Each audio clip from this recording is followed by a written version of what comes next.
السلام علیکم. اچھا جی، یہ طریقہ کار اس کا یہ ہوگا کہ جس کا بھی سوال ہے وہ آپ اپنی ایک پرچی پہ لکھیے، اور جو بھی ہمارے یہاں پر آپ کے پاس ریپریزنٹیٹیوز آپ کے پاس آتے ہیں ان کے حوالے کر دیجئے، وہ یہاں مجھے بھیج دیجئے، اور جو موضوع سے متعلق سوال ہوں گے میں وہیں تک ہی اپنے آپ کو محدود کروں گا، اور موضوع سے ہٹ کے جو سوالات ہوں گے وہ آپ اس نشست کے بعد جو وقفہ ہوگا اس کے اندر آپ خالد صاحب سے کسی سے بھی کر سکتے ہیں. آپ وہ سوال تو ناراض نہیں ہونا، اصل میں چونکہ پھر بندہ ٹریک سے ہٹ جاتا ہے اگر موضوع سے ہٹ کے سوالات کو ہم ایڈریس کرنا شروع کر دیں. تو یہ ضروری ہے کہ آپ کا سوال جو ہے اب تک کی جو نشستیں ہوئی ہیں، 3 نشستیں ہو گئی ہیں، ایک صبح خالد صاحب کا پہلے ایک انٹروڈکٹری لیکچر تھا، پھر نوید صاحب کا وہ ایک میرا ہو گیا. تو اگر ان موضوعات سے متعلق کوئی سوالات آپ کے اندر تشنہ رہ گئے ہیں جن کو میں نہیں ایڈریس کر سکا واقعی قلت کی وجہ سے، یا نوید صاحب نہیں کر سکے، یا خالد صاحب سے رہ گیا، تو آپ وہ بھی کر سکتے ہیں، یا ہماری باتوں نے آپ کے ذہن میں کوئی اور سوال کھڑے کر دیے ہیں تو آپ وہ بھی پوچھ سکتے ہیں ہم خالد صاحب سے. لیکن کوشش کیجئے کہ اپنے آپ کو یہ جو 3 موضوعات بیان ہوئے ہیں اپنے سوالات کو ان سے ہی متعلق رکھیے.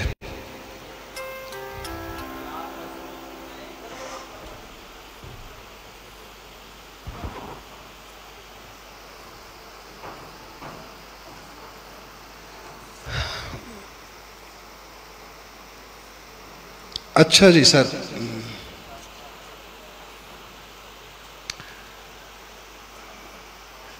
اچھا اپنا نام ضرور لکھیے کائنڈلی اس کے ساتھ.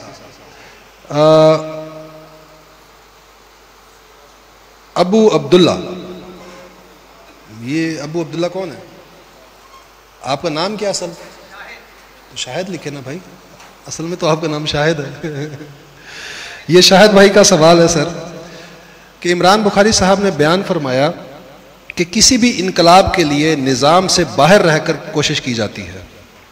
میرا سوال یہ ہے کہ خالد محمود صاحب اپنے مختلف بیانات میں بیان کر چکے ہیں کہ اس موجودہ نظام میں سارے لوگ ووٹ ڈالیں یا ڈال سکتے ہیں، مہربانی فرما کر وضاحت کریں. بسم اللہ الرحمن الرحیم. 2 باتیں علیحدہ علیحدہ ہیں. ایک ہے ووٹ ڈالنے کا عمل جائز ہے یا ناجائز ہے، حرام ہے یا اس کا جواز ہے، اور ایک یہ ہے کہ ووٹ ڈالنے کے عمل کے نتیجے میں انقلاب آ سکتا ہے یا نہیں آ سکتا. تو جہاں تک اس کے جواز کا تعلق ہے تو ہمارے علماء کی بھی بہت بڑی اکثریت ہے کہ جو اس کے جواز کی قائل ہیں. ڈاکٹر اسرار احمد بھی اس کے جواز کے قائل تھے، مولانا مودودی تو تھے ہی تھے. تو ہم بھی انہی کی اتباع میں یہ کہتے ہیں کہ یہ عمل جائز عمل ہے، اس میں ووٹ ڈالنے سے کوئی فرق نہیں پڑتا ایمان پر، یا یہ کوئی غیر شرعی عمل نہیں ہے. ہم اس ووٹ کے عمل کو حرام نہیں سمجھتے. لیکن انقلاب ہم سمجھتے ہیں کہ اس الیکشن پروسیس کے نتیجے میں نہیں آ سکتا. انقلاب کے لیے انقلابی جدوجہد کرنی پڑے گی، اور یہ جو تبدیلی انتقال ہے اس کا جو مروجہ طریقہ ہے یہ اقتدار کو ایک ہاتھ سے دوسرے ہاتھوں میں منتقل کرنے کا طریقہ ہے، نظام کو بدلنے کا طریقہ نہیں ہے. اگر آپ نے نظام کو بدلنا ہے تو اس کے لیے اس الیکشن پروسیس سے باہر نکل کر ایک ریولوشنری سٹرگل کرنی ہوگی جس کے اپنے تقاضے ہیں جو ہم منہج انقلاب نبوی کے عنوان کے تحت بیان کیا کرتے ہیں. تو آپ کے سوال میں اصل جو مغالطہ ہے یا جو اصل سوال ہے وہ یہ ہے کہ ان 2 باتوں کو آپ نے متضاد کے طور پر لیا ہے یا ایک دوسرے کی کنٹرڈکشن کے طور پر لیا ہے کہ الیکشن کو جائز سمجھنا اس کا لازمی مطلب یہ ہے کہ اس کو ہم سمجھتے ہیں انقلاب کے لیے بھی وہ فروٹفل ہے. ایسا نہیں ہے، یہ 2 باتیں علیحدہ ہیں. اچھا جی، وہ جیسے میں ابھی آپ نے سنا تھا کہ میں نے جو کیٹیگرائزیشن کی تھی نا کہ معاشرے میں 2 طبقے ہوتے ہیں، ایک ایموشنل اور انٹلیکچوئلس. تو وہ انٹلیکچوئلس کے بارے میں نے پوچھا کہ ان کی تربیت کے لیے کون سے ضروری سٹیپس ضروری ہیں ان کی تربیت کے لیے. سوال اصل میں یہ ہے کہ وہ بخاری صاحب نے اپنی گفتگو میں ذکر کیا تھا کہ معاشرے میں کچھ لوگ ہوتے ہیں جو دانا بینا لوگ ہوتے ہیں، اور کچھ لوگ جو ہیں وہ ان پر جذبات کا غلبہ ہوتا ہے، وہ اپنی جذبات کی رو میں بہ کے چلتے ہیں، سوچ و فکر کے پیروی نہیں کر پاتے. تو پوچھا یہ گیا ہے کہ یہ جو دانشور طبقہ ہوتا ہے یا انٹیلیجنشیا ہوتی ہے یا یہ جو ذہین فتین لوگ ہوتے ہیں ان کی تربیت کا کیا طریقہ ہے. تو اگر اس سے یہ پوچھا گیا اس سے مراد یہ ہے کہ ان ذہین و فتین لوگوں کو کیسے تربیت دی جاتی ہے تو یہ تو سوال بنتا ہے, اس کا میں جواب دوں گا انشاءاللہ. لیکن اگر کسی کے ذہن میں یہ ہے کہ یہ ذہین و فتین لوگ بنائے کیسے جاتے ہیں تو یہ اللہ کو پتہ ہے, مجھے نہیں پتہ, کیونکہ یہ بنانے کا کام اس کے ذمہ ہے. یہ بنے بنائے ہمارے پاس آتے ہیں. یہ اس کو یوں سمجھ لیجئے کہ آپ یہ پوچھ سکتے ہیں کہ بھئی سونے کو صاف کرنے کا کیا طریقہ ہے, تو وہ میں کہیں گوگل کر کے آپ کو بتا دوں گا کہ سونے کو صاف کرنے کا یہ طریقہ ہے. آپ پوچھیں چاندی کو صاف کرنے کا کیا طریقہ ہے, تو وہ بھی میں کہیں اے آئی سے پوچھ کے بتا دوں گا آپ کو, وَقِسْ عَلَى ذَلِكَ. لیکن اگر آپ مجھے پوچھیں کہ لوہے کو سونا بنانے کا کیا طریقہ ہے تو میں ہاتھ کھڑے کر دوں گا, اور اے آئی بھی ہاتھ کھڑے کر دے گا. یہ اس کا جواب اس کے پاس بھی نہیں ہوگا. تو اس معاشرے کے اندر لوگوں کو ذہین و فتین کیسے بنایا جائے گا, یہ اس کا کوئی جواب ہمارے پاس نہیں ہے, کوئی سولوشن نہیں ہے, کوئی اس کے لیے ہمارے پاس جو ہے نا طریقہ کار نہیں ہے. اور یہ خالق جانے, اس کا کام جانے. رہ گیا یہ مسئلہ کہ جو ہمارے پاس گیون سٹف آیا ہے اس میں سے جو ذہین طبقہ ہے اس کو کیسے اٹریکٹ کیا جا سکتا ہے, موٹیویشن دی جا سکتی ہے, اس کے خیالات کے اندر جو ہے نا وہ زینت اسے بخشی جا سکتی ہے ایمان کی, یہ سوال بنتا ہے. تو اصل میں اسی کا جواب ہے کہ یہ وہ لوگ ہوتے ہیں کہ جو جذباتی نعروں کے پیچھے نہیں چلتے. قدم بڑھاؤ مٹے خان ہم تمہارے ساتھ ہیں, وہ کہے گا مٹو جانے تو مٹے دے کم جانے, ہمیں اس سے کوئی غرض نہیں ہے. ٹھیک ہے نا, وہ ہینڈسم خان یا مٹو خان یا فلانا, اس سے انہیں کوئی غرض نہیں ہوتی. یہ لوگ جو ہوتے ہیں ان کے اندر ایک تنقیدی نظر ہوتی ہے, ناقدانہ ذہن رکھتے ہیں. آپ جنہیں کہتے ہیں ہر وقت کیڑے نکالتا رہتا ہے, یہ کیڑے نکالنے والے لوگ ہوتے ہیں. ایک کرٹیکل مائنڈ ان کا جو ہے نا وہ ہوتا ہے. تو یہ اصل میں بنیادی طور پر نظریات کی پیروی کرنے والے لوگ ہوتے ہیں. ان میں بڑی خرابیاں بھی ہوتی ہیں, وہی خلقی خرابیاں ہوتی ہیں. وہ تنقید کر کر کے پھر وہ انہیں بس ایک ہی عادت پڑ گئی ہوتی ہے, اب وہ عادت چھوڑانی ہوتی ہے. یہ تربیت کا کام ہے. ٹھیک ہے, یہ تربیت کا کام ہے, وہ ضرور چھوڑانی چاہیے. انہیں کہنا چاہیے بھائی کسی شے پہ تو رحم فرماؤ, ہر شے کو ایک ہی طرح سے نہ جو ہے نا وہ ہاں کو. اسی طرح یہ مسئلہ ہے اصلی کہ ایک جو جینین ریولوشنری پارٹی ہوگی وہ ان لوگوں کو اگنور نہیں کر سکتی, انہیں بائی پاس نہیں کر سکتی, اور 2 نمبر پارٹی کبھی ان کو منہ نہیں لگا سکتی, کیونکہ یہ تو ایک دم کفن پھاڑ کر اصلی مردہ اندر سے نکال کے سامنے لے آتے ہیں. تو وہ تو ان سے تو ہمیشہ بائی پاس کر کے بچ کے نکلیں گے. اور اس طرح کا بندہ جب انہیں مل جائے گا وہ کہیں گے پاگل ہے, مینٹل ہے, یہ کو جان چھوڑاؤ. ٹھیک ہے, لیکن جو صحیح معنی میں انقلابی جماعت ہوگی وہ کبھی اس اپنے ٹیلنٹ کو ضائع نہیں ہونے دے گی, وہ ان چیزوں کی اصلاح کرنے کی کوشش کرے گی. اب یہ آپ کا جو طرز خطاب ہے نا, جو طرز تکلم ہے, جو آپ کے کیا جو ہے نا جو اپنے دلائل دینے کا انداز ہے یا اسلوب ہے, وہ ڈٹرمنٹ کرے گا کہ آپ کا مخاطب کون ہے, آپ کی آڈینس کون ہے. اگر آپ جذباتی باتیں کرتے ہیں موٹیویشن دینے کی تو اس کا مطلب ہے آپ عوام کو مخاطب کر رہے ہیں, انٹیلیجنشیا کو آپ نہیں مخاطب کرنا چاہ رہے ہیں. اگر آپ ایک لائن آف آرگومنٹ بلڈ کر کے طریقے سے, سلیقے سے, استدلال سے اپنی بات لوگوں تک پہنچا رہے ہیں, جذباتی اپیل نہیں رکھ رہے ہیں اس کے اندر, اس کا مطلب یہ ہے کہ آپ اپنی آڈینس اس انٹلیکچل مائنورٹی کو بنانا چاہتے ہیں, اور آپ کو اس سے کوئی غرض نہیں ہے کہ کس کے سر سے گزر رہی ہے آپ کی بات. آپ یہ چاہ رہے ہیں کہ جو اصل جو ریسیپینٹ ہے اس تک یہ بات پہنچ جائے. تو یہ اس کا اندازہ آپ کے طرز تکلم سے, آپ کے اسلوب نگارش سے ہو جائے گا. ایک بات اور نوٹ کرنے, بعض لوگ اس چیز کو محسوس کرتے ہوئے اپنے اسلوب کو مشکل بنا لیتے ہیں, اور مشکل بناتے ہیں الفاظ سے. او موٹے موٹے الفاظ مرزا غالب والے, اور وہ یہ سمجھتے ہیں کہ کسی کو بات کا سمجھ نہ آنا میرے سمجھانے کی کمال ہے. غالب کو تو یہی غرہ تھا نا کہ آگہی دام شونیدن جس طرح چائے بچھائے, مدعا ان کا ہے اپنے عالم تقریر کا. تو یعنی اس کو فخر کس بات پر تھا, میری بات کسی دے پلے نہیں پیندی.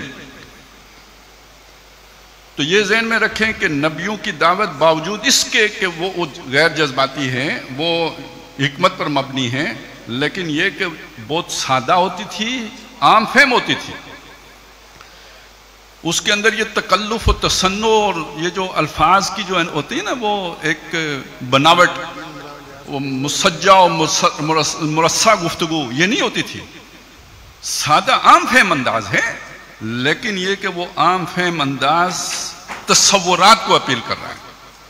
اچھا، وہ اتنا عام فہم ہے کہ لوگ اعتراض کرتے ہیں کہ یہ اللہ کا کیسا کلام ہے کہ جس کے اندر مکھیوں کا ذکر آ گیا ہے اور کم تر ترین چیزوں کا ذکر آ گیا ہے، وہ اس کو عمومی کتاب سمجھ کر یہ بات کہتے تھے۔ اس وجہ سے کہتے ہیں یہ اللہ کا کلام نہیں ہو سکتا، اس کے اندر عوامیت ہے۔ لیکن اس مثال کے پیچھے جو تصور ہوتا تھا، اس تصور میں اصل میں وہ ساری ذہانت و فطانت دبی ہوتی تھی۔ تو گویا الفاظ کا ہیر پھیر یا الفاظ کا چناؤ یا الفاظ کا جو ہے نا وہ تصنع والا ہونا یا بہت موٹا موٹے الفاظ کا استعمال کرنا یا اپنی جو تحریر ہے یا تقریر ہے اس کو گنجلک بنا لینا، یہ کوئی دانشوری کی علامت نہیں ہے، یہ فراڈ کی ایک علیحدہ نوعیت ہے۔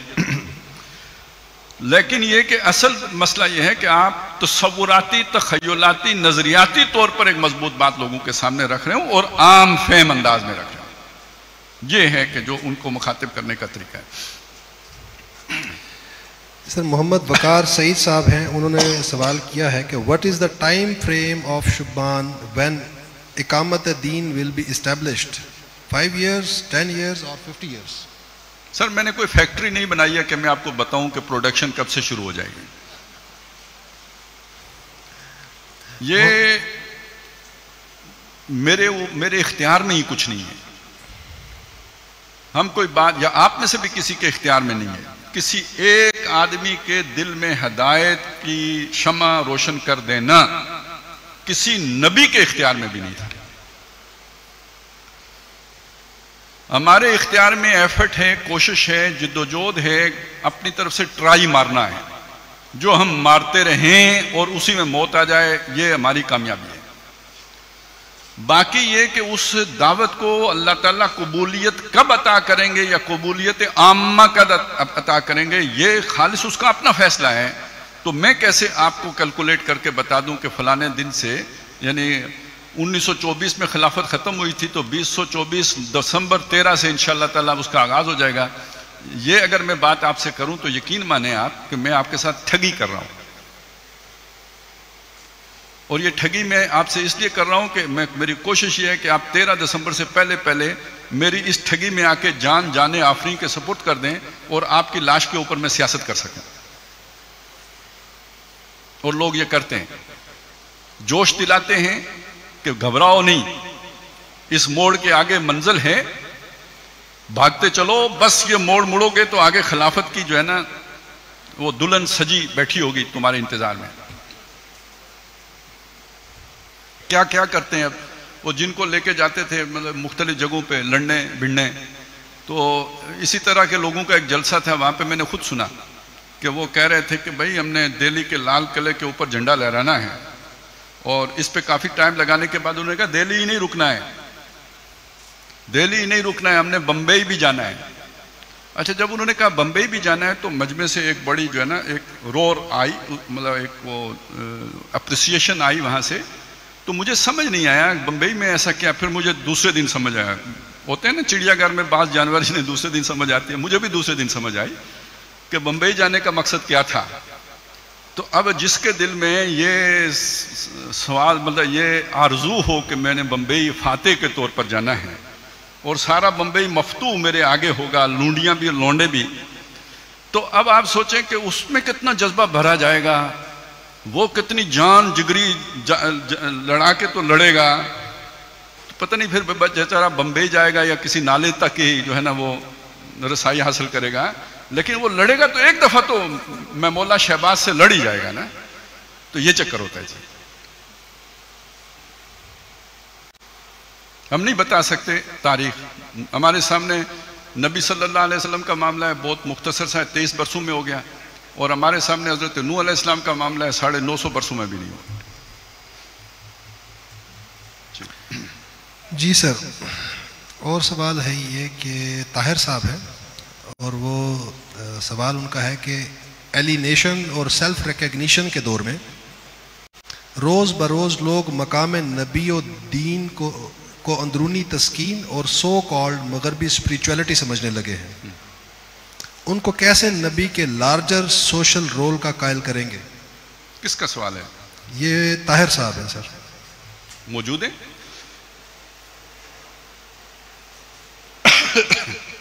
ٹھیک. اصل میں دیکھیں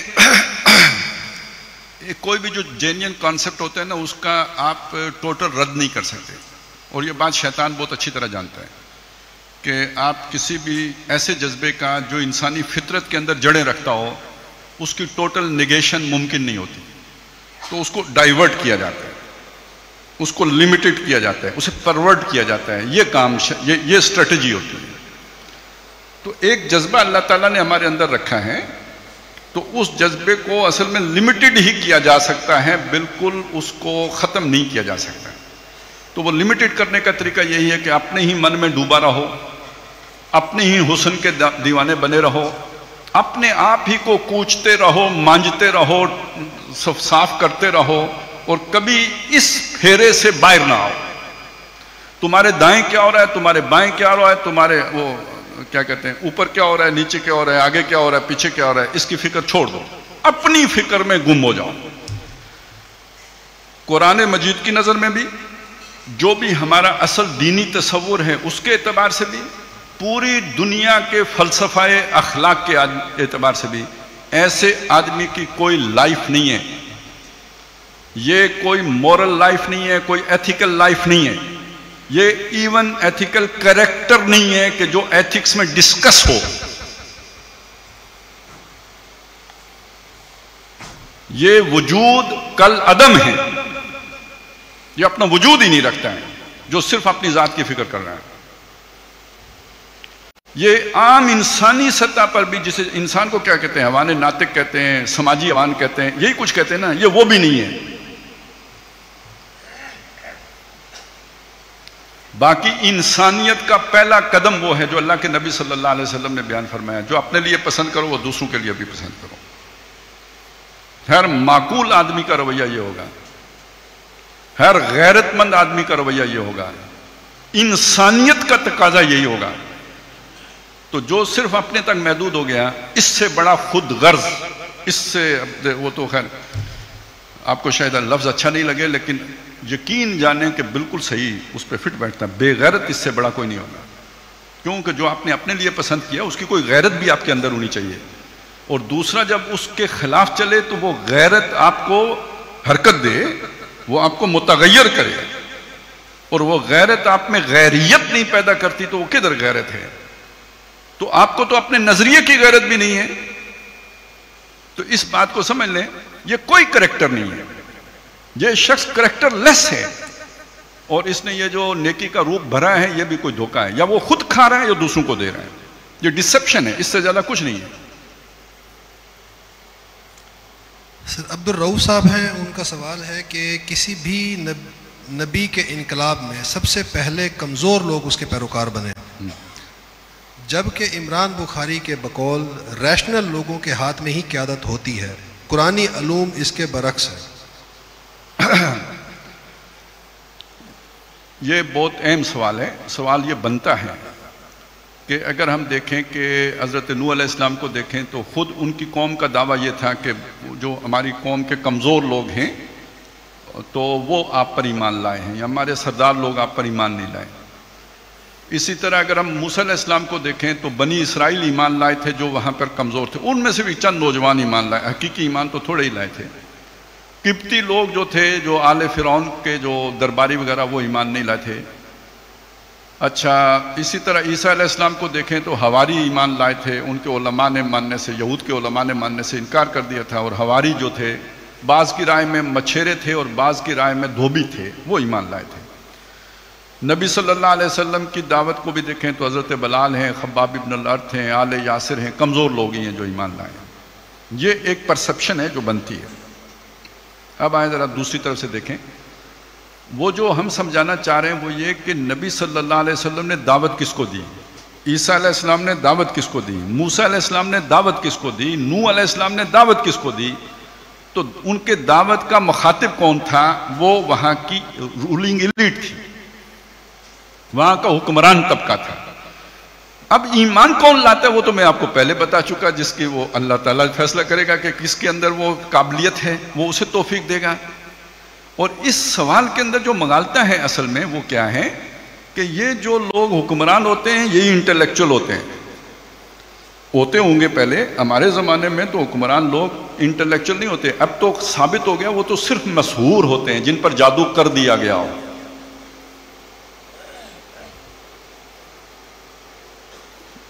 میں رکا ہوں, آپ سوچیں. آپ اگر سوچ نہیں رہے تو میں چل پڑتا ہوں. آج کے حکمرانوں کی عظیم اکثریت جادوگروں کے پھندے میں پھنسی ہوئی ہے. یہ انٹلیکچوئل نہیں ہے, نمبر ایک. نمبر دو, ان میں سے عظیم اکثریت اپنی خواہشات کی غلام ہے. یہ حیوان ہے. اور اگر ان کے اندر کچھ وہ ہے نا سوچ و بچار, کوئی انسٹنکٹ ہے ان کے اندر, وہ بھی انسٹنکٹیو ہے. ان کی سوچ و بچار بھی انسٹنکٹیو ہے. یہ جبلتوں کے ہاتھوں ڈرائیو ہوتے ہیں. اور زیادہ سے زیادہ ان کا جو ایوولوشن ہوتا ہے وہ ایک پولیٹیکل اینیمل کا ایوولوشن ہوتا ہے. اس سے آگے یہ نہیں ہوتے. ان کا کوئی ویژن نہیں ہوتا, کوئی کنسپچولیٹی ان کے اندر نہیں ہوتی. یہ بس صرف ایک سیاسی انجینئرنگ پروگرام کے اندر ایک پولیٹیکل اینیمل کے طور پر کام آ رہے ہوتے ہیں. اس کھیل میں تعین مراتب ہے ضروری. شاطر کی عنایت سے تو فرضی میں پیادہ, بیچارہ پیادہ تو ہے ایک مورائے ناچیز, فرضی سے بھی ہے پوشیدہ شاطر کا ارادہ. پیچھے شاطر کوئی اور ہوتا ہے. تو میں یہ عرض کر رہا تھا کہ بادشاہوں کا جب دور تھا تو وہ جو بادشاہ ہوتے تھے وہ پھر بھی آپ انہیں یہ کہہ سکتے تھے کہ وہ سمجھدار لوگ ہوتے تھے, پڑھے لکھے لوگ ہوتے تھے, انٹلیکچوئل لوگ ہوتے تھے, دانا لوگ ہوتے تھے. لیکن آج کے دور کے جو حکمران ہیں یہ وہ چیز بھی نہیں ہے, یہ اس سے بھی فارغ ہے. ہم ایک دوسری بات یہاں پہ کہہ رہے ہیں آج کے دور کے اعتبار سے, وہ انٹیلیجنشیا کا لفظ استعمال کر رہے ہیں. یہ جو انبیاء کے دور میں ہم حکمرانوں کو دیکھ رہے ہیں, آج کے دور کا اصل حکمران جو ہے وہ ٹرینڈ سیٹر ہے, جو مائنڈ سیٹ کرتا ہے. اور حکمران بھی اسی لہر کو فالو کرتے ہیں جو لوگوں کے ذہنوں میں سیٹ کر دی گئی ہوتی ہے. یہ اصل میں آج کے حکمران نہیں ہیں. یہ عوامی خواہش کے محکوم ہیں. جو لوگوں کی خواہش ہوتی ہے وہی یہ نعرہ لگاتے ہیں, لوگ ان کے پیچھے چل پڑتے ہیں. تبدیلی کی ارج کسی لیڈر نے لوگوں کے اندر نہیں پیدا کی, یہ لوگوں کے اندر تھی. اس نے نعرہ لگایا میں تبدیلی لاؤں گا, لوگوں نے کہا ٹھیک ہے, اے ساڈا ویر ہے. روٹی کپڑا مکان یہ لیڈر نے پڑھایا نہیں, یہ ہماری مجبوری تھی. اس نے کہا میں دوں گا, ہم نے کہا okay you are the great. تو یہ سمجھ لیں کہ آج کے حکمران کوئی نیا سبق پڑھانے نہیں آتے. جو ہمارے دل کی پکار ہوتی ہے وہ نعرہ لگاتے ہیں, ہم ان کے پیچھے چل پڑتے ہیں.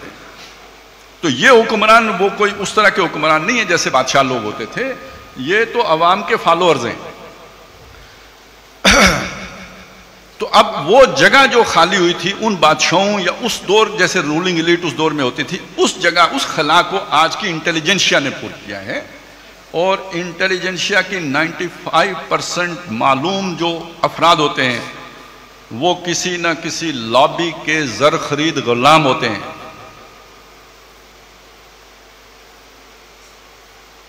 کسی نہ کسی لابی کے زر خرید غلام ہوتے ہیں. یہ پروپیگنڈے کی کئی قسمیں ہیں. میری بات سنیں, جو شخص بول لیتا ہے دوائیاں بیچنے پر قادر ہے, میڈیکل ریپ جسے آپ کہتے تھے, وہی آج اینکر بننے کا بھی سب سے بڑا اہل ہے. اس نے لکھا ہوا اسکرپٹ پڑھنا ہے اور وہ چونکہ بولنے کا اسے فن آتا ہے دوائیاں بیچ بیچ کے, لہذا وہ سب سے بہترین آدمی ہوگا کہ جو آ کے اس اسکرپٹ کو رٹ کر وہاں پہ پڑھ دے گا. سب سے بڑا اینکر وہ بن گیا. یہ عوامی سطح پر گمراہ کرنے کا طریقہ ہے. یہ فرعون کے دور میں جو ہوتے تھے نا وہ حاشرین, جو جا کے عوام میں رائے عامہ ہموار کرتے تھے کہ ہم نے جنگ لڑنی ہے, تو یہ بیانیہ بنانے والے لوگ ہیں. اور یہ بکے ہوئے لوگ ہوتے ہیں. 25-25 لاکھ تنخواہ ہوتی ہے. کس بات کی ہوتی ہے؟ صرف اس ایک صلاحیت کی ہوتی ہے کہ یہ ایک اچھے پریزنٹر ہیں. بس پریزنٹیشن ویلیو ان کی یہ بنتی ہے. تو جو دماغ وہ اسکرپٹ لکھتا ہے, جو بیانیہ ڈیولپ کرتا ہے, جو نفسیاتی ماہرین بیٹھ کے اس کی نوک پلک سنوارتے ہیں, آپ ان کی تنخواہوں کا, ان کی فیسلٹیز کا, اس معاشرے کے اندر ان کی حیثیت کا اندازہ لگائیں. یہ ہے دماغ جو بیچا جاتا ہے, جیسے کوئی پراسٹیٹیوٹ اپنا جسم بیچتی ہے. اس کے جسم کی قیمت کیا لگے گی اور اس کے دماغ کی قیمت کیا لگے گی، یہ آپ اندازہ لگائیں۔ ہیں دونوں اللہ کی دی ہوئی صلاحیتوں کو بیچ کر کھانے والے، ضمیر فروش اور جسم فروش۔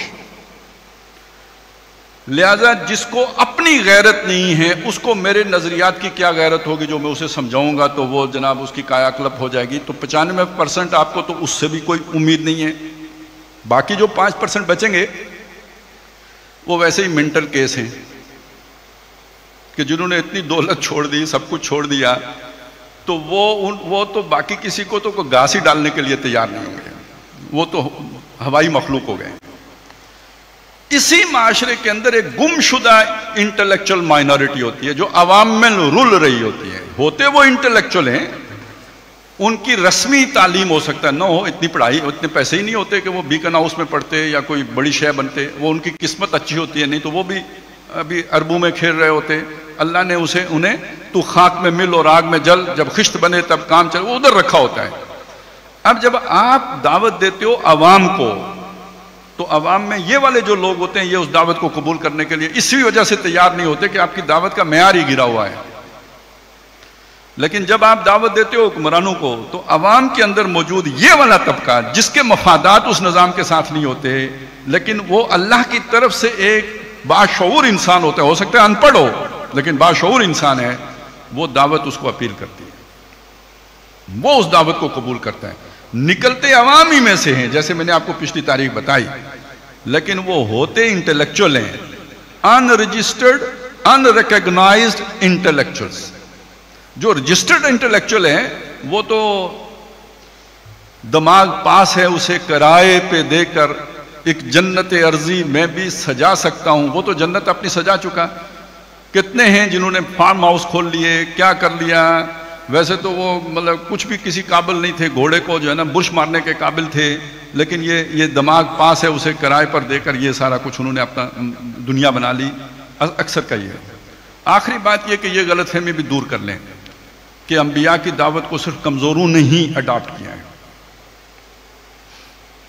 نوح علیہ السلام کی حد تک یہ بات ٹھیک ہے، میں مانوں گا، لیکن یہ کہ موسیٰ علیہ السلام کی جو دعوت تھی اس کو قبطیوں میں سے بھی بڑے انفلوئنشل لوگوں نے بھی قبول کیا ہے، اور جو مومن آل فرعون تھا وہ تو کوئی بہت بڑا اس وقت کا کور کمانڈر سمجھے کہ جس کے آگے فرعون بھی چوں نہیں کر سکا، اور قرآن مجید نے کوئی 2.5 رکوع ان کی تقریر نقل کی ہے پوری کی پوری۔ اتنی لمبی تقریر کسی نبی کی ایک جگہ پہ نہیں آئی ہے۔ تو وہ ایک اس طبقے سے تعلق رکھتا تھا جو وہاں کا حکمران طبقہ ہے اور وہ خود اس حکمرانی کا حصے دار تھا۔ دوسرا یہ کہ حضرت مسیح علیہ السلام کا معاملہ یہ ہوا ہے، بالکل ان کے ساتھ کوئی ایک بھی بڑا آدمی نہیں ہے، وہی جو 12 ان کے حواری تھے وہی تھے۔ اسی طرح نبی صلی اللہ علیہ وسلم کے بارے میں یہ سمجھنا کہ ان کے ساتھ بھی کمزور لوگ ہی تھے، غلط بات ہے۔ حضرت ابوبکر رولنگ ایلیٹ میں سے تھے، حضرت عمر، حضرت عثمان، یہ وہ لوگ ہیں جو اس معاشرے کی کریم ہیں، یہ عام لوگوں میں سے نہیں ہیں۔ حضرت عثمان، اسی طرح یہ خاندان بنو ہاشم خود، تو یہ غلط فہمی ہے، اسے نکال دیں، ذہن سے نکالیں۔ اب فرق میں آپ کو بتاؤں کیا فرق ہوتا ہے۔ حضرت نوح علیہ السلام کے ساتھ جب اس طبقے میں سے کوئی نہیں آیا تو آخری فیصلہ کیا ہوا؟ صاف کر دینا۔ عیسیٰ علیہ السلام کے ساتھ جب اس طبقے میں سے کوئی نہیں آیا تو پھر ہوا کیا؟ اگلی ہی نسل میں بدعتیں آ گئی، اگلی ہی نسل میں دین پرورٹ ہو گیا، اگلی ہی نسل میں دین جو تعلیمات حضرت مسیح علیہ السلام کی تھی وہ مسخ ہو گئی۔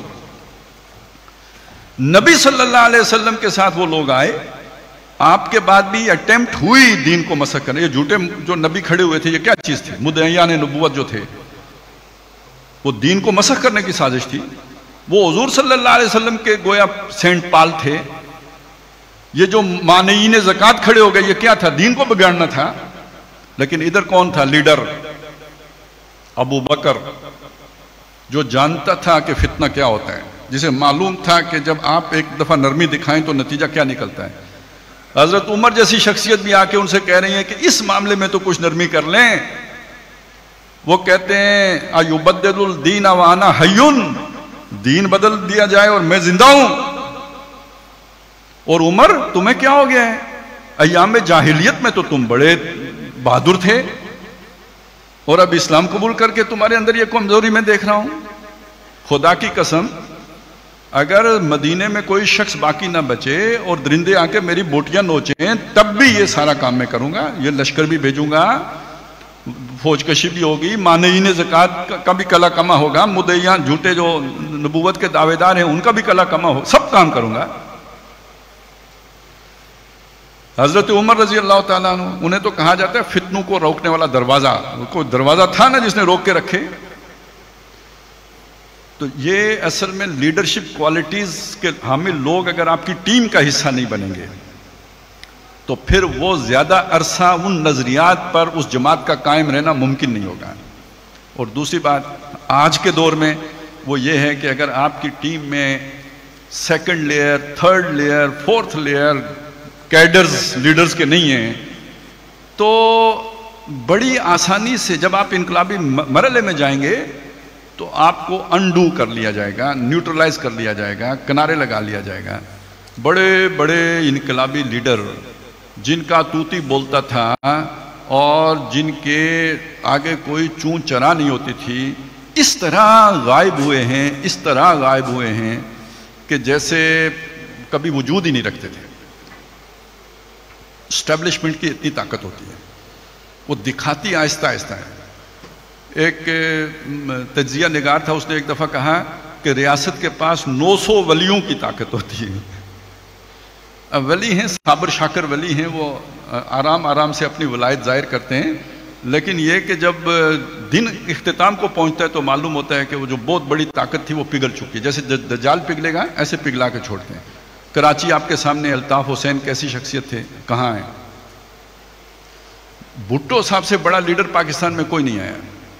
کیسے آہستہ آہستہ آہستہ, جو جنہیں یہ زوم تھا کہ میرے کے ساتھ کچھ ہوا تو ہمالیہ روئے گا, کچھ نہیں ہوا. تو اگر آپ نے انقلاب لانا ہے تو اتنے 900 ولیوں سے آپ کا منگایا, شیطان کے 900 ولی ہیں نا, ان سے آپ کا ٹکراؤ ہونا ہے. تو اب آپ سوچیں کہ اس کے لیے اگر آپ کے پاس ایک ہی بندہ ہو اور باقی قدم بڑھاؤ والے ہوں تو یہ کیا مسئلہ ہے ایک بندے کو ٹھکانے لگا. اب تو وہ کہتے ہیں بھئی ایسی دوائیاں آ گئی ہیں آپ کے جوتوں میں ڈال دیں تو آپ طبعی موت مر جائیں گے. بعد میں کوئی شہید بھی نہیں کہے گا, چلیں گولی مارے تو بعد میں تو کہہ لیں شہید کہتے ہیں, تو اس کو تو شہید بھی کوئی نہیں کہے گا, مر گیا بیچارے, اللہ کی قضا تھی اور وہ پوری ہو گئی. تو اس لیے یہ اصل میں جو ڈاکٹر صاحب کہتے تھے 2 لاکھ بندہ چاہیے, یہ 2 لاکھ لیڈرز چاہیے. لیکن یہ ضروری نہیں ہے کہ وہ سارے جو ہے نا وہ بیکن ہاؤس کے پڑھے ہوئے ہوں, گورنمنٹ کالج کے پڑھے ہوئے ہوں, وہ یا امریکہ پلٹ ہوں, یہ ضروری نہیں ہے. لیکن یہ کہ ان کا جو ایٹیچیوڈ ہو یا ان کا جو وے آف تھنکنگ ہو وہ لیڈرز والا ہو, وہ اس کے کیپیبل ہوں. یہ چیزیں جو وہ بتا رہے تھے. ٹھیک ہے سر, اب ٹائم ہمارا ختم ہو گیا اب اس نشست کا. یہاں بہت سے سوال تھے جو کہ اوور لیپنگ تھے خالد صاحب سے, جو میں نے سوال کر لیے وہ انہی کے اندر ہی ہو گئے, کچھ رہ گئے ہیں, یہ انشاءاللہ اگلی نشست میں ہم کر لیں گے. یہ سرفراز صاحب نے مجھ سے کنفیوژن ایک سے ریلیٹڈ تھا, وہ مجھ سے ہی پوچھا, میں کلیئر کر دیتا ہوں. کیا انٹلیکچوئل آدمی ایموشنل نہیں ہو سکتا جیسے کہ حضرت عمر؟ میں نے یہ بات کہی تھی کہ ایموشنل آدمی بھی اس کے پاس عقل ہوتی ہے لیکن اس کی ایموشنلٹی اس کی عقل کو ڈومینیٹ کر رہی ہوتی ہے. اسی طرح جو ریشنل آدمی ہوتے ہیں اس کے اندر بھی ایموشنلٹی ہوتی ہے, ایموشنل ہوتا ہے وہ, لیکن اس کی ریشنلٹی اس کی ایموشنلٹی کو ڈومینیٹ کر رہی ہوتی ہے. تو دونوں چیزیں پائی جاتی ہیں دونوں کے اندر. تو باقی سوال انشاءاللہ اگلی نشست میں خالد صاحب سے کر لیں گے. جزاک اللہ. یہ پھر تم سنبھالو. 1 منٹ رکیں جی, صبر.